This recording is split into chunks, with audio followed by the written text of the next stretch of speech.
اچھا، اب مشکل یہ ہے کہ کچھ لوگ روزہ وغیرہ تو کوئی نہیں رکھتے مگر حلوہ ضرور پکاتے ہیں 15 شعبان کو، شب رات دھوم دھام سے مناتے ہیں۔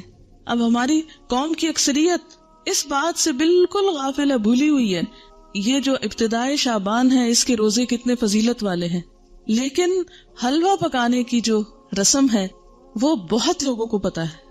اچھا، اب بعض لوگ یہ بھی کہتے ہیں کہ یہ مردوں کی عید ہے۔ جی، کسی نے سنا ہے یہ پہلے؟ افسوس کہ ایسی میں نے آپ کو بتا دی ایک غلط بات، لیکن معاشرے میں کچھ جگہوں پر یہ مشہور ہے، تو یہ ہے کہ اس کو مردوں کی عید کہا جاتا ہے۔ تو اس ضمن میں بھی یہ ویسے بنیادی طور پر اس دن وہ ختم کا حلوہ ہی پکاتے ہیں اور مردوں کو ثواب پہنچانے کے لیے، اور اس قسم کی رسومات جو ہیں وہ ادا کی جاتی ہیں۔ اور اس کے لیے دلیل کیا دیتے ہیں؟ بعض کا خیال یہ ہے کہ نبی صلی اللہ علیہ وسلم کا دندان مبارک احد کی جنگ میں شہید ہوا تھا، تو اس وقت آپ سے روٹی نہیں کھائی جاتی تھی، آپ کو حلوہ پکا کر دیا گیا تھا، تو اس لیے ہم بھی حلوہ پکاتے ہیں، یعنی وہ اس سے ریلیٹ کرتے ہیں اس حلوے کو۔ آپ کو معلوم ہے جنگ احد کب ہوئی تھی؟ شاباش، شوال 2 ہجری میں ہوئی تھی۔ اب شعبان تو تھا ہی نہیں، یعنی جنگ احد 15 شعبان کو تو ہوئی نہیں، ٹھیک ہے نا؟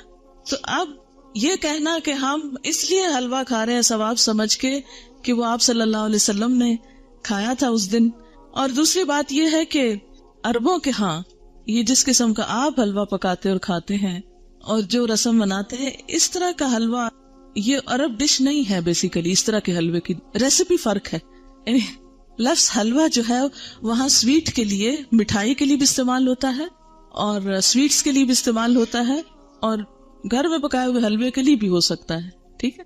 لیکن یہ جو ہم عام طور پر سوجی کا حلوہ پکاتے ہیں اور ایک خاص طرح سے رنگ وغیرہ بھی ڈال لیتے ہیں بعض اوقات اس میں، تو یہ ہمارے اپنے ذائقے ہیں اور اپنے کھانے پینے کے سلسلے، اور پوری اس کا تو آپ سوچیں بھی نہ۔ آپ کو معلوم ہے صحابہ کرام نے پہلی دفعہ میدے کی روٹی کب دیکھی تھی؟ نبی صلی اللہ علیہ وسلم کے زمانے میں کبھی میدے کی روٹی پکی ہی نہیں تھی، پکائی ہی نہیں گئی تھی، اور آپ خود کیا تناول فرماتے تھے؟ جو کی روٹی، ان چنے آٹے کی روٹی۔ آپ کس شوق میں پوریاں پکاتے ہیں پھر؟ یہ کون سی سنت ہے؟ ویسے ٹھیک ہے اپنے رواج کے لیے آپ پکائیں، مگر ایسی چیزوں کو اوائڈ ہی کریں تو بہتر ہے۔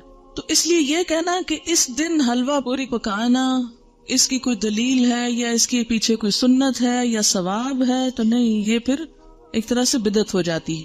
اچھا، بعض لوگوں کا خیال یہ ہے کہ اگر کوئی شب رات سے پہلے فوت ہو جائے اور اس کے نام پر حلوہ پوری نہ پکائی جائے تو وہ شخص اس وقت تک مردوں میں ہی نہیں شامل ہوتا، پتہ نہیں کہاں رہتا ہے وہ۔ پھر آپ اس کے نام پہ پکا رہے ہیں، کتنا ظلم ڈھا رہے ہیں کہ اس کو مردہ ثابت کرنے لگے ہیں یا مردوں میں شامل کرنے لگے ہیں۔ اسے رہنے دیں کئی جیتوں میں پھر۔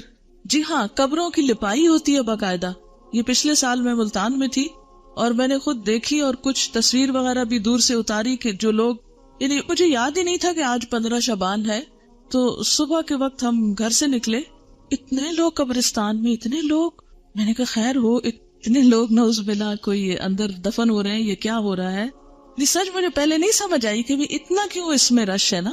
پھر تھوڑا سا ہم آگے گلی، وہ ہمارے ایک رشتے دار ہیں، ان کا گھر اس طرح ہے کہ جب ان کے گھر سے نکلتے تو گلی کے دائیں بائیں قبرستان ہے، پھر باہر مین سڑک پر آ جاتے ہیں تو پھر وہاں سے بھی نظر آتا ہے۔ جب ہم گلی سے نکل کے مین سڑک پہ پہنچے تو وہاں ایک سبیل لگی ہوئی تھی، تو اس سے پتا چلا کہ یہ عید کی طرح کا کوئی موقع ہے، اور پھر لوگ باقاعدہ لپائی کر رہے تھے، بچے بھی اور بڑے بھی قبریں لیپ رہے تھے اور پھر کو پھول ڈال رہے تھے، اور کوئی رات کو وہ چراغاں کر رہے تھے۔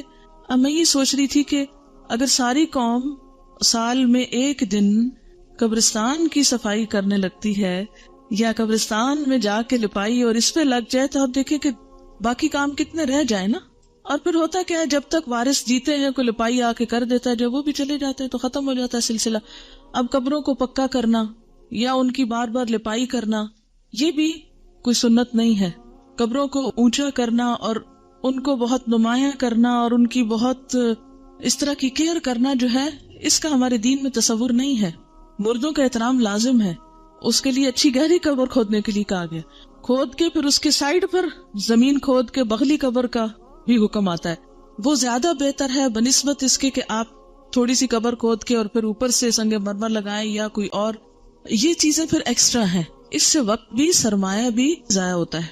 مردوں کو جو چیز فائدہ دیتی ہے وہ حلوہ پوری نہیں ہے، وہ آپ کی دعا ہے، جس کے لیے آپ 15 شعبان کا انتظار نہ کریں. کب کریں وہ دعا؟ ہر روز کریں. ہر روز نماز پڑھیں اور کہا کریں ربنا اغفر لی ولوالدی وللمؤمنین. اس میں سارے قبروں والے آ جاتے ہیں. وللمؤمنین یوم یقوم الحساب. صرف قبروں کے اندر والے نہیں آتے، باہر والے بھی آتے ہیں. المؤمنین، اتنی تو گرامر پڑھ لی ہے نا، ال لگ جائے اور پھر جمع کا بھی ہو ساتھ، سارے مومن آ جاتے ہیں، زندہ ہو کے، من الاحیاء والاموات، سب آ جاتے ہیں. تو بنیادی طور پر اس رات میں نہ تو کوئی حلوہ پکانے کا حکم ملتا ہے اور نہ ہی دن کو قبروں کی لپائی کا حکم ملتا ہے، اور نہ ہی اس قسم کی کوئی خاص اس دن کی کوئی عید ہے. اور پھر اسی طرح یہ ہے کہ بعض لوگ اپنے گھروں کی خاص صفائی کرتے ہیں اس دن. ہو سکتا ہے آپ لوگ نہ کرتے ہوں، لیکن یہ رواج بھی ہے. اور ایک مخصوص جگہ پہ حلوہ چپاتی رکھتے ہیں، یہ لپائی وغیرہ کر کے، تو ایک خاص کارنر جیسے ہوتا ہے. اور بعض لوگ اس کے ساتھ موسمی پھل اور مٹھائیاں وغیرہ بھی اس جگہ یعنی ایک سجاوٹ کرتے ہیں، بوفے کی طرح بنا لیتے ہیں اس کارنر کو. اور پھر ساتھ یہ بھی کہتے ہیں کہ لبان اگر بتی بھی تھوڑی سی ساتھ جلاتے ہیں کہ یہ مردوں کی فاتحہ ہو رہی ہے. آپ دیکھیں کہ مردے کو کیا کیا چیز فائدہ دیتی ہے. جب ایک شخص فوت ہو جاتا ہے تو کیا کیا چیز کرنی چاہیے؟ جی آپ فرمائیے. انسان قبر میں تنہا اترتا ہے، صرف ایک چیز ساتھ اترتی ہے اور وہ انسان کا اپنا عمل ہے. ٹھیک ہے، باقی 2 چیزیں واپس آ جاتی ہیں، اولاد اور مال. جیسے غلام وغیرہ ہو یا اور کوئی گاڑی جس پہ لے گئے اس کو، یا اس کے علاوہ بھی اگر کوئی چیز ہے تو یہ 2 چیزیں جو ہیں واپس آ جاتی ہیں، مال اور اولاد. باقی عمل ساتھ اترتا ہے. ایک چیز، صرف ایک چیز، اگر وہ تھوڑے بہت کمی بیشی ہے تو پیچھے والے اب اس کے حصے کے عمل تو نہیں کر سکتے، لیکن نمبر 1 دعا کر سکتے ہیں جو مردے کو فائدہ دے گی. اور اس کے لیے آپ اس دن سے دعا شروع کیجئے جس دن سے وہ فوت ہوا، اور ہر روز کیجئے، اور اس میں آپ دیر نہ کیجئے، کرتے رہیے. دوسری چیز، علم ينتفع به، ایسا علم جس سے لوگ فائدہ اٹھائیں، یعنی اس کے نام پر سے مراد ہے کہ اس کی طرف سے آپ کیا کریں، کسی بچے کو پڑھا دیں، کوئی اسکول بنوا دیں، کوئی کتابیں آپ لے کے لوگوں کو کوئی لائبریری میں رکھوا دیں، کوئی بھی علم کا کام، یا اس نے خود جو کچھ پڑھایا تھا اپنے اسٹوڈینٹس کو، یا کتابیں لکھی، یا کوئی اور اسی طرح کی چیز تیار کی. اور تیسری چیز جو اس کو فائدہ دیتی ہے وہ کیا ہے؟ صدقہ جاریہ. آپ اس کے لیے قربانی کریں، آپ اس کے لیے پیسے غریبوں کو دیں، مسکینوں کو کھانا کھلائیں، اس کی طرف سے صدقہ کر سکتے ہیں. ٹھیک ہے، لیکن خاص دن حلوہ پوری پکا کے، روشنی اگربتی جلا کے اور ایک خاص سٹائل میں یہ سب کرنا جو ہے، یہ نبی صلی اللہ علیہ وسلم کی ایسی کوئی سنت نہیں ہے، اور نہ ہی ایسا دین کو مشکل بنایا گیا ہے جو ہر شخص کے بس کی بات نہ ہو. یعنی ہمارا دین ایسا نہیں کہ کچھ لوگ تو اس پر عمل کر سکے اور کچھ اس پہ عمل کے قابل ہی نہ ہو. اب ہر شخص تو حلوہ پوری پکا نہیں سکتا. مثلاً میں حلوہ تو شاید پکا لوں اگر پوری نہ پکا سکوں. آپ میں سے میرے خیال اکثریت روٹی بھی نہیں پکانا جانتی ہوگی. جب سے میں ہاسٹل میں رہ رہی ہوں تو میں نے اکثر لڑکیوں کی روٹی بنانی ٹیسٹ کی ہے، اور صحیح روٹی نہیں بنانی آتی، جو ہم میں سے ہر کوئی ہر روز کھاتا ہے. ہمارا اسٹیپل فوڈ ہے. کچی روٹی پکاتے ہیں، جلی بھی پکاتے ہیں، صحیح روٹی نہیں پکانی آتی. تو اب آپ دیکھیں کہ اگر روٹی نہیں بنانی آتی تو پوری کس کو بنانی آتی ہوگی. ٹھیک ہے نا. پھر اس کے بعد یہ ہے کہ ہر ایک کے پاس اتنے پیسے کہاں ہوتے ہیں کہ وہ حلوے کے لیے سب کچھ مہیا کر سکے. اور پھر آپ دیکھیے کہ حلوہ بھی پکانے کا صحیح طریقہ آنا چاہیے. کئی لوگ میں نے دیکھے ہیں کہ وہ کچا پکا سوجی کو کر کے اس میں یلو کلر ڈال کے، پانی ڈال کے اور کچی چینی ڈال کے حلوہ پکا کے رکھ دیتے ہیں جس سے پیٹ میں درد ہو جائے. حلوہ اس وقت اچھا پکتا ہے جب آپ کو سوجی بھوننی آتی ہو صحیح، اور وہ پیشنس مانگتا ہے، صبر. بہت ہلکی آنچ پہ کوئی کم از کم 1 گھنٹہ اگر آپ سوجی بنائیں پھر جا کر صحیح حلوہ بنتا ہے. سوجی بھوننے میں جلد بازی جو ہوتی ہے وہ کبھی بھی حلوے کو صحیح نہیں پکنے دیتی. ٹھیک، لیکن ہم ہر چیز میں انسٹنٹ فوڈ کے عادی ہو گئے، انسٹنٹ، جلدی، فوری، جس کے نتیجے میں ہم اب دوسروں کو بیمار تو نہ کریں ایسے حلوے کھلا کے. بعض اوقات دم بھی اس کا صحیح نہیں آنے دیتے، کچا ٹیسٹ آ رہا ہوتا ہے اس میں. آپ کو پتا ہے مکھڈی حلوہ جو ہوتا ہے وہ کیسے بنتا ہے؟ دیکھیں خواتین کا دل پسند ٹاپک ہے نا، تو کیا ہوا اگر ہم اس پہ ذرا سی بات کر لیں. کیسے بنتا ہے؟ کسی کو آتا ہے؟ ہاں بتائیے. ہاں کتنی دیر پکتا ہے؟ تھوڑا ہے. کوئی اور بتائے گا؟ اٹک کی طرف کا کون ہے آپ میں سے؟ کیونکہ اس طرف یہ مکھڈی حلوہ بنتا. ہاں بتائیں گے آپ کتنا ٹائم لگتا ہے مکھڈی حلوہ بننے میں؟ دیکھا، اب خالہ تک رہ گیا. دیکھا آپ نے سیکھا نہیں ہے. وہ ہوتا یہ ہے کہ سوجی کو پانی یا دودھ میں بھگوتے ہیں، پھر اس کو اتنا پکاتے ہیں کہ وہ دونوں پھر الگ ہوں. یعنی دودھ تو خیر الگ نہیں ہوتا، لیکن اس کا جو گھی ہے، گھی میں پکاتے نا، تو پھر وہ گھی اور وہ بالکل الگ الگ جب ہو جائے تو پھر اس کو چھوڑتے ہیں. اور تقریباً 6 گھنٹے تو اس میں لگ ہی جاتے ہیں اگر آپ صحیح پکانا چاہتے ہیں. ویسے تو 2 منٹ میں بھی آپ گھول کے گرم کر کے رکھتے ہیں. خیر یہ باتیں میں نے ضمناً ودن بریکٹس اس لیے کی ہیں کہ آپ سب بچیاں ہیں، خواتین ہیں، گھر والوں کی صحت کا انحصار آپ پر ہے. اگر آپ کو صحیح کھانا پکانا آتا ہوگا اور صبر بھی ساتھ آتا ہو تو پھر آپ کے گھر والے صحت مند ہوں گے، اور وہ صحت مند ہوں گے تو آپ کو دین کا کام کرنے کا وقت ملے گا.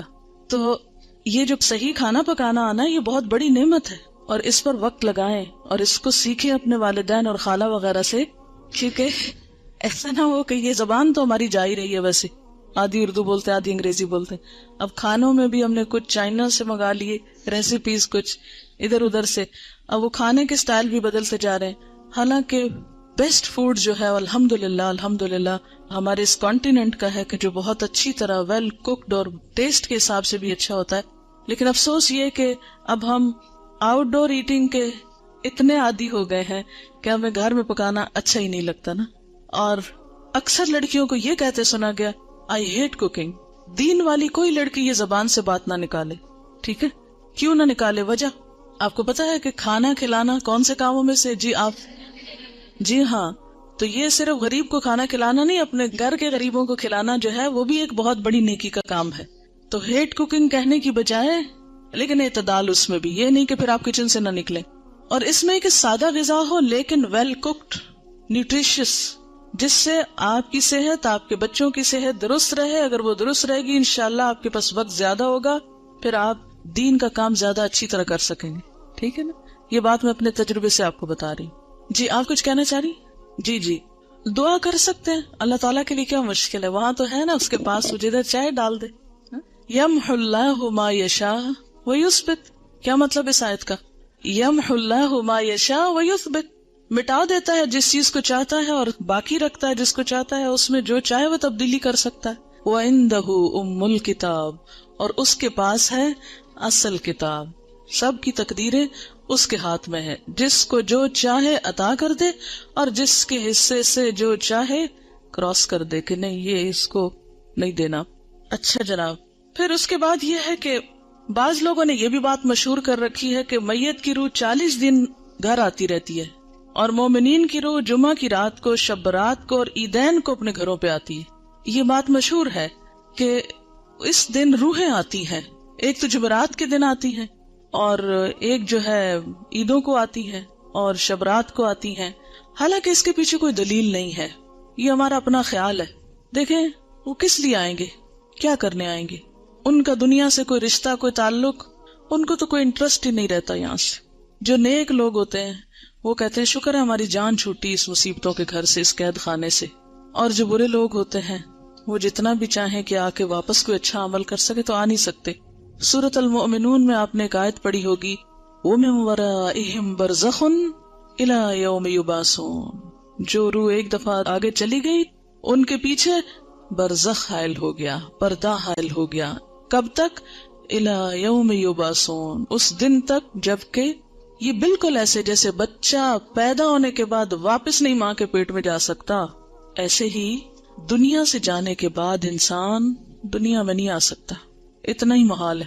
جیسے بچے کی پیدائش میں ماں کو ایک تکلیف اٹھانی پڑتی ہے نا، تو مرتے وقت جب انسان کی روح نکلتی ہے تو خود اس کو یہی کرب سے گزرنا پڑتا ہے. تو روح بھی آپ دیکھیں کہ بہت سے وہ لوگوں کے مرتے وقت کے حالات سنے ہوں گے، پڑھے ہوں گے. ایک ڈاکٹر مودی شاید اس نے 120 لوگوں کے موت کے واقعات لکھے ہوئے ہیں. تو وہ تجربہ یہ بتاتے ہیں کہ جیسے ایک گیٹ کھلتا ہے اور اس میں ہم جا رہے ہیں، ٹریول کر رہے ہیں، آگے کو جا رہے ہیں. تو بات یہ ہے کہ جو آگے چلا جاتا ہے وہ میں وَرَائِهِمْ بَرْزَخ، پیچھے آڑ آ جاتی ہے اور دروازہ بند کر دیا جاتا ہے. اب دنیا میں نہیں کوئی آتا، اور انہوں نے کرنے بھی کیا آنا ہے. اور کہیں سے ثابت بھی نہیں ہے قرآن سے کہ روحیں ہمارے گھروں میں واپس آ کے رہتی ہے. ٹھیک ہے نا. اور آپ ذرا سوچے تھوڑی دیر کے لیے کہ اگر آپ کو مرنے کے بعد آپ کے گھر میں بار بار آنے کی اجازت دی جائے تو آپ کا حال کیا ہوگا؟ بتائیے ذرا. آپ دیکھیں گے آپ کا سامان کسی کے پاس چلا گیا، آپ کی چیزیں کسی نے توڑ دی ہیں، آپ کی چیزیں کسی نے پھینک دی ہیں، خراب کر دی ہیں، تو آپ دیکھ دیکھ کے کیا کریں گے؟ ذرا سوچیں، اپنے آپ کے لیے سوچیں کہ آپ مرنے کے بعد پھر آئے دنیا میں، اور عید کو بھی آتے ہیں، اور شبرات پہ بھی آتے ہیں، اور جمعرات کو بھی آتے ہیں، اور 40ویں پہ بھی آتے ہیں. تو پھر آ کے آپ کیا کرتے ہیں؟ کیا کریں گے؟ آ کے کتنی حسرتیں ہوں گی نا. تو کیا آپ سمجھتے کہ اللہ تعالیٰ بندوں کو اس طرح حسرتوں میں مبتلا کرتا ہے کہ واپس بھیج کے، یعنی سارے تو عید کے کپڑے پہن کے کھڑے ہوں اور ہم دور کھڑے دیکھتے رہے ہیں کہ یہ عید منا رہے ہیں اور ان کو ہم بھول گئے، ہمیں یاد ہی نہیں کرتے اب یہ. اور پھر ہمارا دل چاہے گا کہ ہم کسی کو گلے ملیں، یہ جو آپس میں ہم بھی ملیں تو مل نہیں سکیں گے. اب پھر کسی کو دیکھ کے دل چاہے گا کہ اس سے بات کریں، بات ہی نہیں کر سکیں گے. تو یہ بات عقل کو بھی نہیں لگتی کہ کوئی مرنے کے بعد پھر دنیا میں آئے، اور پھر آئے بھی خاص اوکیزنز پہ جب لوگ خوشیاں منا رہے ہو اور آپ مر کے آ کے ان کے سر پہ دیکھ رہے ہو حسرت سے. کس قدر افسوسناک بات ہے. تو اور پھر یہ تو چلو ویسے ہم سوچ رہے ہیں نا کہ اگر وہ if it is possible تو how does it look like، لیکن قرآن میں بھی کہیں نہیں لکھا ہوا اور حدیث میں بھی کہیں اس طرح نہیں پتا چلتا. ہاں یہ ہے کہ مردہ جب قبر میں ہوتا ہے نا تو اس کے حساب کے لیے اس کو واپس روح لوٹائی جاتی ہے، اس کو اٹھا کے بٹھایا جاتا ہے.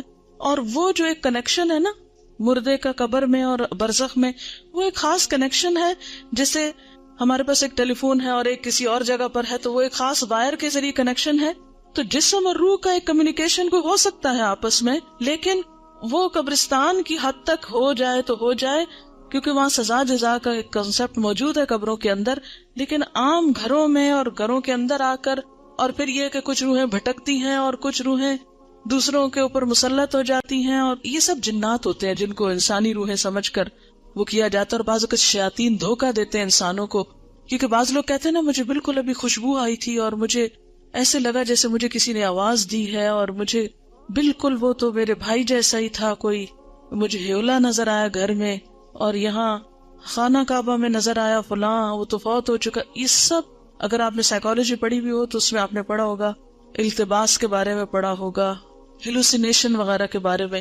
خیر وہ ایک اور ایکسٹریم پہ لے جاتے ہیں. لیکن بیسیکلی یہ ہے کہ جو شیاطین ہوتے ہیں، جنات ہوتے ہیں، وہ بھی بعض اوقات انسان کو دھوکہ دیتے ہیں، ایسی باتیں ان کو بھٹکانے کے لیے، بہکانے کے لیے، ان کا عقیدہ خراب کرنے کے لیے، بگاڑنے کے لیے ان کو بھول بھلائیوں میں ڈالتے ہیں، ان شکلوں میں آ جاتے ہیں. ٹھیک ہے نا. تو جو چیز قرآن سنت سے ثابت نہیں، بس اس پہ خاموشی اختیار کی جائے، نہ کہ اس کے آگے ایک نیا دین گھڑ لیا جائے اور پھر کھانے پکا لیے جائیں. اب دیکھیں مردہ خود تو وہ حلوہ کھا نہیں سکتا اور ہم اس کو خوش کرنے کے لیے حلوہ بنا رہے ہیں. اب مثلاً آپ کسی کے گھر میں جائیں اور وہ کہ ہم نے آپ کو خوش کرنے کے لیے یہ سب کچھ پکایا ہے اور کھانے نہ دیں آپ کو، یا آپ کھا نہ سکیں اس کو، آپ کتنے خوش ہو کے لوٹیں گے؟ اچھا بعض لوگ ایک مغالطہ دیتے ہیں، وہ کہتے ہیں یہ جو آتا ہے نا تنزل الملائکۃ والروح فیہا باذن ربہم من کل امر سلام، کہ لیلۃ القدر میں روح اترتا ہے. تو اب آپ بتائیں کہ اس روح سے مراد کون سا ہے؟ اگر اس روح سے مراد مرے ہوئے لوگوں کی روح ہے تو پھر ان آیتوں کے بارے میں کیا کہیں گے؟ نزل بہ الروح الامین، روح سے مراد کیا ہے قرآن پاک میں؟ جبرائیل علیہ السلام کے لیے لفظ استعمال ہوا ہے، اذ ایدتک بروح القدس قل نزلہ روح القدس نزل بہ الروح الامین تعرج الملائکۃ والروح یوم یقوم الروح والملائکۃ صفا، اور پھر تنزل الملائکۃ والروح سورۃ القدر میں. تو یہ جو روح اترتی ہے اس سے مراد مردوں کی روحیں نہیں ہیں، یہ خاص روح مراد ہے، اور اس سے مراد جبریل امین ہے. ٹھیک ہے. اسی لیے خود قرآن پاک پڑھنا کتنا ضروری ہے، ورنہ اس طرح کی باتوں سے لوگ عموماً کیا ہوتا ہے. اچھا پھر جناب بات یہ ہے کہ نبی صلی اللہ علیہ وسلم کی 22 سالہ زندگی میں یہ دن آتا رہا ہے 15 شعبان، جس کو ہم شبرات کہتے ہیں. لیکن کبھی بھی آپ نے یہ کام نہیں کیے، نہ کوئی آتش بازی کی ہے اور نہ ہی کوئی حلوے پکائے ہیں، نہ ہی کوئی اس قسم کے اور کوئی تصورات ہمیں دیے ہیں، نہ اپنے عمل سے اور نہ ہی اپنے قول مبارک سے. اور یہ جو اس رات کو چراغوں کی روشنی ہے یہ بھی اسراف میں شامل ہوتی. لوگ گھروں پر موم بتیاں لگاتے ہیں نا، کبھی دیکھیے موم بتیاں، اور پھر اس کو بھی آہستہ آہستہ عید کا نام دے دیا ہے. اب دیکھیں کہ عیدیں بڑھانے پر بہت ہمارا زور ہو گیا. مثلاً عید میلاد النبی ایک بنا لی ہے، ایک شبرات کو مردوں کی عید کہہ کے عید بنا لیا ہے. 2 عیدیں پہلے تھی جو آپ صلی اللہ علیہ وسلم نے بنائی، وہ تو اصل عید ہے. تو کیا یہ زیادتی کی بات نہیں ہے کہ دین میں اضافے کرتے چلے جا رہے ہیں؟ یعنی آپ نے تو اس کو عید نہیں کہا، نہ سیلیبریٹ کیا، اور ہم اس کو عید کے طور پہ سیلیبریٹ کر رہے ہیں. اصل میں ہندوؤں کے ہاں ایک دن ہوتا ہے دیوالی کا، اس میں اس قسم کے کام ہوتے ہیں. مخصوص گھر لیپا پوتی کرتے ہیں، مخصوص کارنر پہ کھانے حلوے پکا کے رکھتے ہیں، چراغاں کرتے ہیں. اب ہمیں اسلام میں آ کر کچھ اس قسم کے فنکشنز کرنے تھے اور کچھ ایسے ہمیں آلٹرنیٹ تلاش کرنے تھے، تو وہ ہم نے اس شکل میں کر لی. کیونکہ ہم لوگ بیسیکلی تو سب یہاں جو ہمارے آبا و اجداد ہیں وہ ہندوؤں سے مسلمان ہوئے نا، یا سکھوں سے مسلمان ہوئے. کیونکہ اس علاقے کے لوگ جو ہیں وہ بنیادی طور پر یہاں کا جو ہندوازم ہے یہ قدیم ترین مذہب ہے اس علاقے کا. تو ان کی اولادیں ہونے کے ناطے سے پھر بہت سے لوگ جب اکثریت میں مسلمان ہونے لگتے ہیں تو عموماً کیا ہوتا ہے، وہ کلمہ تو پڑھ لیتے ہیں لیکن طریقے وہی ہوتے ہیں، اور بعض اوقات نئے دین میں آ کر بھی پرانے دین کی چیزوں کو کہیں نہ کہیں فٹ کر دیتے ہیں. جیسے نئے گھر میں آپ جاتے ہیں تو پچھلے گھر کی چیزیں کہیں نہ کہیں لٹکا دیتے ہیں، کوئی ادھر کوئی ادھر. تو یہی کچھ ہمارے ساتھ بھی ہوا ہے. اور پھر یہ ہے کہ آتش بازی جو ہے اس میں جان کا نقصان بھی ہے، مال کا نقصان بھی ہے، ویسے بھی خطرہ ہے کہ کسی کو آگ لگ نہ جائے، یا خاص طور پر جو فائر ورکس کرتے ہیں. یہ تھی چند باتیں جو اس حوالے سے آپ سے کرنا تھی. اس کے ساتھ ہی جو کچھ کوسچنز ہیں میں ان کے جواب دے دیتی ہوں. ایک اور غلط فہمی بھی اس دن کے بارے میں ہے جس کا ذکر کرنا ضروری ہے. بہت سے لوگ یہ سمجھتے ہیں کہ اس رات کو تقدیر کے فیصلے ہوتے ہیں، 15ویں شعبان کو، ٹھیک ہے، کہ تقدیر لکھی جاتی ہے، اور اس کو کر دیتے ہیں مکس کس کے ساتھ؟ لیلۃ القدر کے ساتھ. لیلۃ القدر جو ہے وہ رمضان کی رات ہے. قدر کا کیا معنی ہے؟ نمبر 1 تقدیر، نمبر 2 اندازہ، نمبر 3 تنگ ہونا. اس رات اتنے فرشتے اترتے ہیں کہ زمین تنگ ہو جاتی ہے ان کے لیے. نمبر 2 یہ کہ وہ بڑی قدر و قیمت والی رات ہے کہ قرآن نازل ہوا تھا، انا انزلناہ فی لیلۃ القدر. اچھا، تیسری بات یہ ہے کہ اس لیلۃ القدر میں تقدیر جو ہے بندوں کی وہ فرشتوں کے حوالے کی جاتی ہے. تنزل الملائکۃ والروح فیہا باذن ربہم من کل امر. تو سارے امور جو ہے زمین پہ جن کی ایگزیکیوشن ہونی ہے وہ فرشتوں کے سپرد، یعنی سال کا بجٹ دیا جاتا ہے. یہ سارے کام رمضان کے آخری عشرے کی کسی ایک طاق رات کو ہوتے ہیں جس کو لیلۃ القدر کہا جاتا ہے. یہ 15 شعبان کو نہیں ہوتے. ٹھیک ہے، بات یہ ہے کہ قرآن پاک میں آتا ہے وما نہاکم عنہ فانتہوا، جس چیز سے نبی صلی اللہ علیہ وسلم روکے اس سے رک جاؤ. ٹھیک ہے، تو آپ جب روکتے ہیں ایک بات سے کہ 15 کے بعد نہیں روزے رکھو، تو پھر ہم یہ نہیں کہیں گے چونکہ آپ نے رکھے تو ہم آپ کی سنت فالو کر رہے ہیں. ٹھیک ہے، اچھا یہ لکھے ہوئے سوالوں کے جواب دے دیں. شعبان کے پہلے 15 دنوں میں پورے 15 دن کے روزے رکھ سکتے ہیں اگر آپ چھٹی نہ کر لیں روزہ رکھ کے، یا دیر سے نہ آنا شروع کر دیں. کیونکہ ہوتا یہ ہے کہ آپ پھر ایڈوانٹیج لے جاتے ہیں کہ ہم روزے سے ہیں اس لیے ہم نے ہوم ورک نہیں کیا یا ٹیسٹ نہیں دے رہے. اگر کوئی یہ پوچھے کہ ہم کیا کریں اس دن 15 شعبان کو، نہیں لوگوں کو عادت ہو گئی ہے ختم وغیرہ کرنے کی، تو اس لحاظ سے وہ پوچھیں کہ پھر اس دن کیا کریں، تو ان کو کیا جواب دیں؟ کیا جو پکا کر گھر حلوہ چاول وغیرہ بھیجے تو اس کو کھا لیں؟ اب دیکھیں بدعت کا کھانا ہے، ٹیکس کی قسم کا ہے. پہلی بات تو یہ ہے کہ انہیں کہیں وہی کریں جو روز کرتے ہیں، نمازوں کی پابندی کریں، صدقہ خیرات جیسے روٹین میں کرتے ہیں. کیونکہ جو دن اللہ کے رسول صلی اللہ علیہ وسلم نے مخصوص نہیں کیا کسی خاص عبادت کے لیے، اس کو اپنی طرف سے بتا کے اچھا آپ یہ کر لیں یہ کر لیں یہ کر لیں، تو یہ بھی درست نہیں ہوگا. آپ کیا بتائیں جو روز کرتے ہیں وہی اس دن کریں، کیونکہ نبی صلی اللہ علیہ وسلم سے کوئی خاص عمل ثابت نہیں ہے. اگر والدین اور شوہر روزے اس ماہ میں منع کریں تو کیا ان کی بات مان لی جائے؟ نفلی روزے میں شوہر کی اجازت ضروری ہے، تو یہ نفلی روزے ہیں، ٹھیک ہے نا. اللہ یہ کہ آپ کو فرض پورا کرنا ہے، پچھلا قضا کرنا ہے، وہ تو پھر آپ نہیں کسی کی بھی مانیں گے. لیکن نفلی روزے میں بیوی کے لیے شوہر کی اجازت ضروری ہے لیکن والدین کی ضروری نہیں ہوتی. What's your grandson's name؟ چلے میں آیت ایک پڑھتی ہوں، آپ بتائیے. لم نجعل له من قبل سمیا. جی یہ نام اللہ تعالیٰ نے خود رکھا تھا نا حضرت یحییٰ کا. چلیے، اگر کسی عورت کے پچھلے رمضان کے فرض روزوں کی قضا باقی ہو، وہ روزے رکھنے کی طاقت رکھتی ہو، تو 15 کے بعد رکھ سکتی ہے یا قطعی ممنوع؟ دیکھیں قطعی ہے یا نہیں، جب پسندیدہ یہی ہے کہ نہیں رکھے، الا یہ کہ قضا رہتے ہیں تو کچھ قضا پہ شوال میں جا رکھے. ٹھیک، روحیں اگر اس طرح نہیں آتی تو پھر ان کے بارے میں آپ کیا کہیں گی جو لوگ روحوں کو بلاتے ہیں اور ان سے باتیں کرتے ہیں؟ میں نے خود بھی کئی دفعہ یہ ایکسپیرینس کیا ہے. یہ ایکسپیرینس میں بھی کر چکی ہوں، ایسی بات نہیں ہے، لیکن یہ سب جنات ہیں. مرے ہوئے لوگوں کی روحیں نہیں آتی، جنات ہوتے ہیں جو آس پاس گھومتے پھرتے رہتے ہیں، جن کو ہمارے حالات پتہ ہوتے ہیں، اور وہ اس کے اندر آ کے جو باتیں ہمیں معلوم ہوتی ہیں وہی وہ ہم جو پوچھتے ہیں وہ کچھ نہ کچھ اوٹ پٹانگ بتاتے رہتے ہیں. It's just waste of time, کوئی فائدہ نہیں، علم لا ینفع ہے. اور کئی لوگ 40 دن تک لائٹ نہیں آف کرنے دیتے کہ جو فوت ہوا شخص ہے وہ واپس آتا ہے. تو دیکھیں آپ کو اندھیرے میں اپنے گھر کا راستہ ملتا ہے؟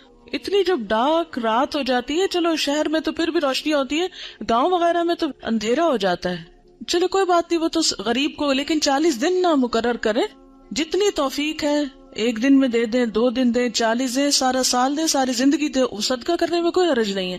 لیکن مخصوص نہ کریں کہ صرف 40 دن اور وہ بھی ایک مخصوص جگہ پر ہی بھیجنا ہے اور پکا کے بھیجنا ہے. آپ کچا راشن بھی دے سکتے ہیں، آپ کسی کو کپڑا بھی دے سکتے ہیں، آپ کتابیں لے کے دے سکتے ہیں، آپ کہیں کسی بیمار کا علاج کرا سکتے ہیں.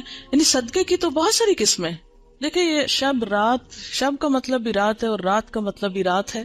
کیا ورثاء اپنے مردے رشتہ داروں کی کچی قبروں کو سال میں کسی دن بھی لیپ کر سکتے ہیں اگر کوئی خاص دن مقرر نہ کریں، بلکہ اس نیت سے کریں کہ قبر بیٹھ نہ جائے، دب نہ جائے.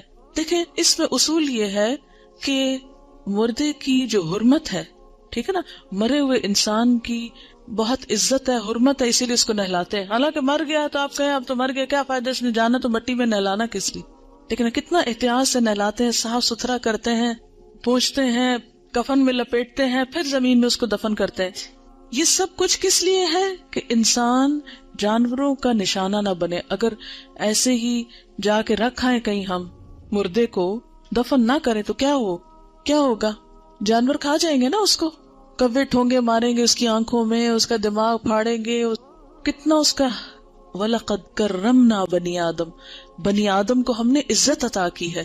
انسان خواہ زندہ ہو یا مردہ، اس کی عزت ہے، حرمت ہے.